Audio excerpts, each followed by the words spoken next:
নমস্কাৰ আমাৰ ইউটিউব চেনেলত আপোনালোকক স্বাগতম জনাইছোঁ। আজি আমাৰ বিষয়বস্তুটো হ'ল কৰোনা ভাইৰাছ। কৰোনা ভাইৰাছ কেনেকৈ আহিল, মানে ক'ৰ পৰা আহিল সেইটোৰ বিষয়ে আপোনালোকক অৱগত কৰাম। ইয়াত কিছুমান আমি চিত্ৰ সংগ্ৰহ কৰিছোঁ, তাৰে আপোনালোকক দেখুৱাবলৈ চেষ্টা কৰিম।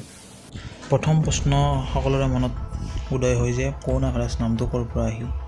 কৰোনা ভাইৰাছ সাধাৰণতে মুকুটৰ নিচিনা দেখাত, তাৰ বাবে ইয়াৰ নামকৰণ কৰোনা ভাইৰাছ হিচাপে দিয়া হৈছে। যেনেকুৱা মানুহৰ দেহত DNA থাকে তেনেকৈ কৰোনা ভাইৰাছত RNA থাকে। কৰোনা ভাইৰাছ সাধাৰণতে 4টা ভাগত বিভক্ত। প্ৰথমটো হৈছে আলফা, ছেকেণ্ডটো হৈছে গামা, থাৰ্ডটো হৈছে বিটা, ফ'ৰ্থ নম্বৰটো হৈছে ডেল্টা।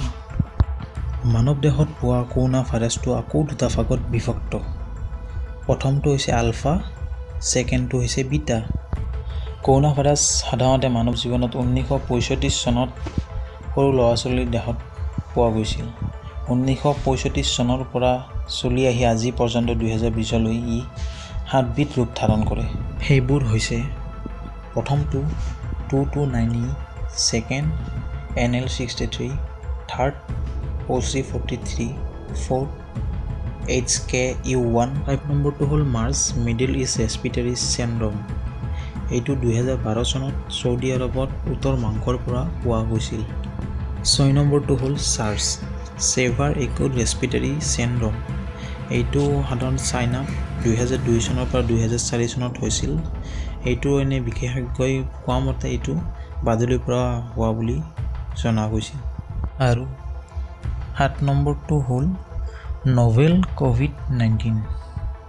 এইটো সাধাৰণতে চীনৰ উহান বজাৰৰ পৰা পোৱা বুলি জনা গৈছিল।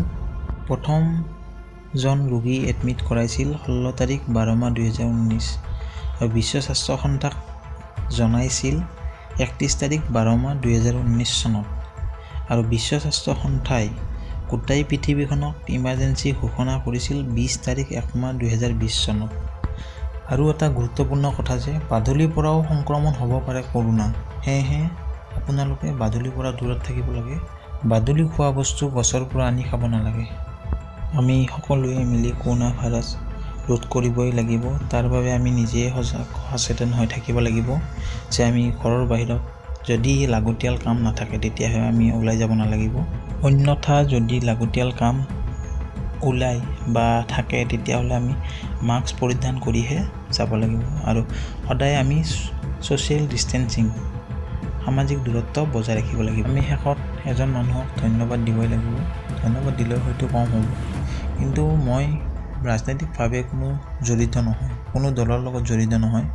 তেওঁ যিহেতু আমি দেখি আহিছোঁ যে কৰোনা ভাইৰাছৰ লগত ওতঃপ্ৰোতভাৱে জড়িত হৈ আছে আমাৰ সকলোৰে পৰিচিত হিমন্ত বিশ্ব শৰ্মা ছাৰক, তেওঁ আমি ধন্যবাদ দিলে হয়তো কম হ'ব, কিন্তু দিবই লাগিবই। ধন্যবাদ। যদি আমাৰ ভিডিঅ'টো চাই আপোনালোকে ভাল পাইছে তেতিয়াহ'লে লাইক, শ্বেয়াৰ, ছাবস্ক্ৰাইব আৰু ঘণ্টা বটনটো দাবাবলৈ নাপাহৰিব।